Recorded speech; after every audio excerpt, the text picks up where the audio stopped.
Okay, now remember our original problem is about the difference between mu1 and mu2, right? So if we plot this mu1 minus mu2,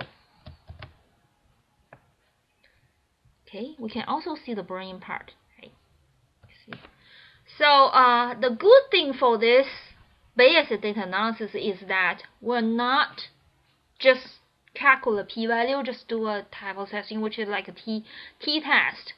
However, in the Bayesian data analysis, you can actually calculate the whole distribution of mu1 minus mu2 given everything you observe.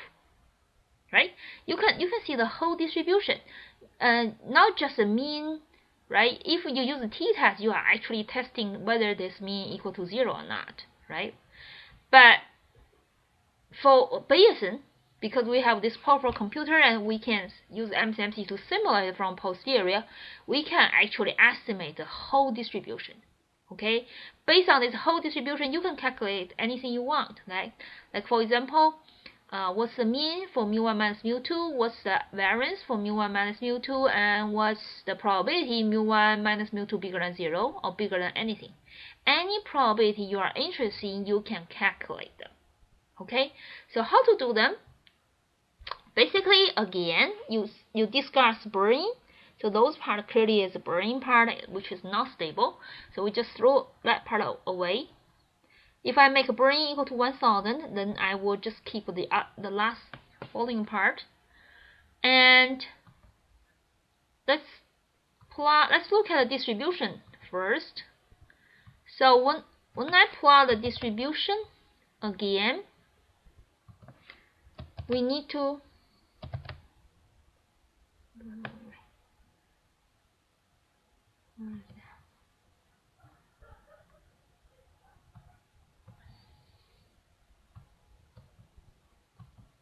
okay, this is the distribution. Okay, if I didn't exclude the Brownian part, you can see it's okay, but we know that we include something that we should not include, right? So because the first 1000 step is not converts to limiting distribution, so those are not accurate. So let me exclude the first 1000 step, right? Just start from 1000, start from 1001 to 10,000. Okay, so I exclude the first 1000 values.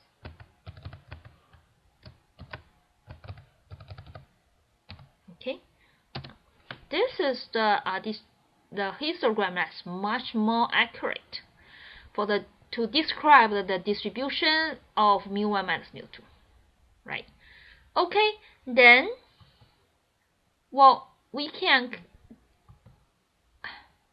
asking about what's the probability mu1 minus mu2 bigger than 0, right? You can actually just calculate mean. So in other words, how to do them? You can just count. Okay, summation of mu1s.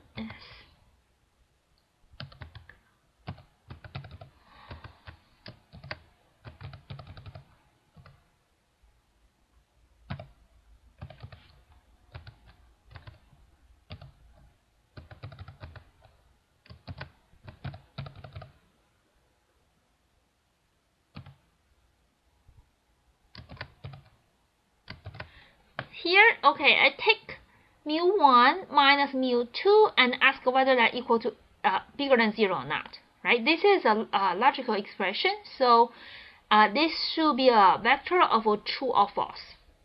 Okay, if it's not bigger than 0, that's false. If it's bigger than 0, that's true. So when I take a summation, I actually count how many of them are actually equal to true, right? So you just count how many of them is bigger than 0 and then divide it by the total samples.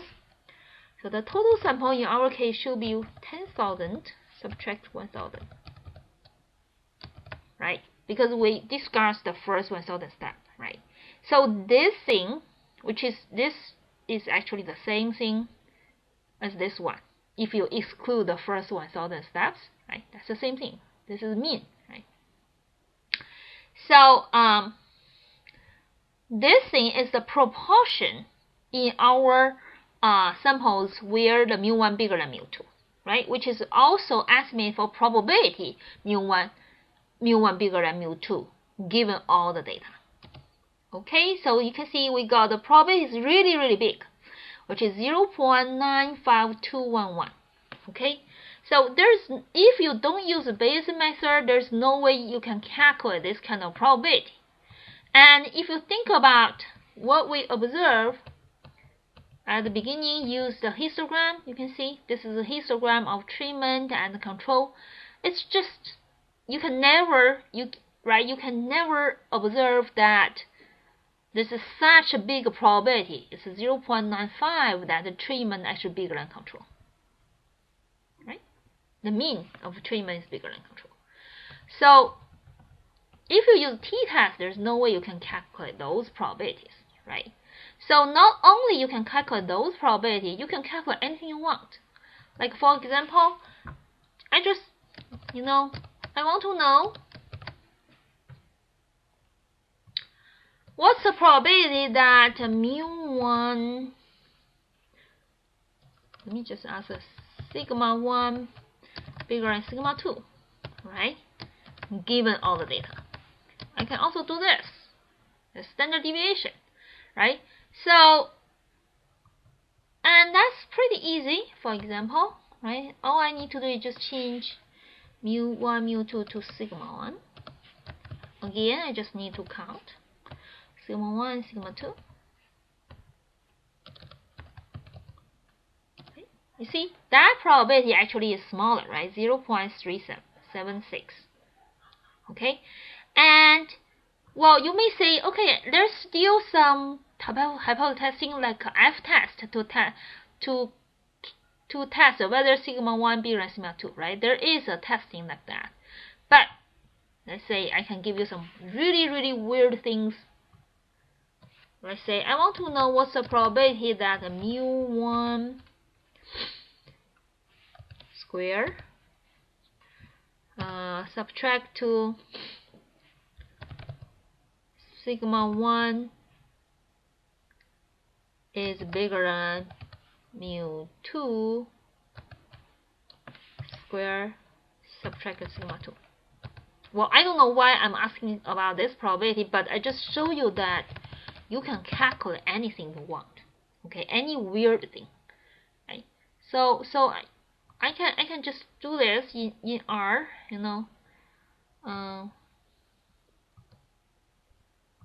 because this is why this Bayesian analysis is very powerful. So let's say I can just say, let me change it to mean. So it looks, it's the same thing if I use a mean. Okay. So I just make like a sigma 1. Okay. Mu1 as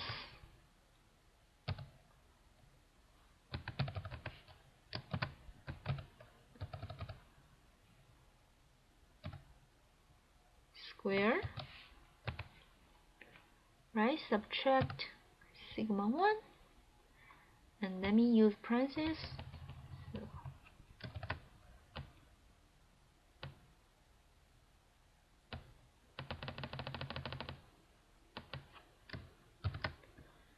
It's bigger than mu2 as mu2 square. Here should be mu2 square. Okay. Anyway, mu2 as again 1,1 square. Right? Subtract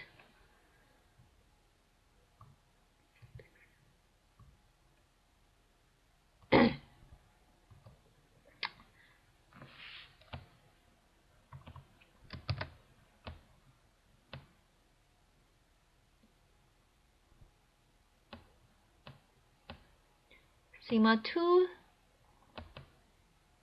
parentheses. Okay, bigger than 0. Oh no, we don't need a bigger than 0 here because I already used bigger than here. Okay, so that's the probability. Okay, then you see this probability is also very big. Although I don't know what's the meaning of this probability, but I just want to tell you that you can calculate any probability you want based on those parameters.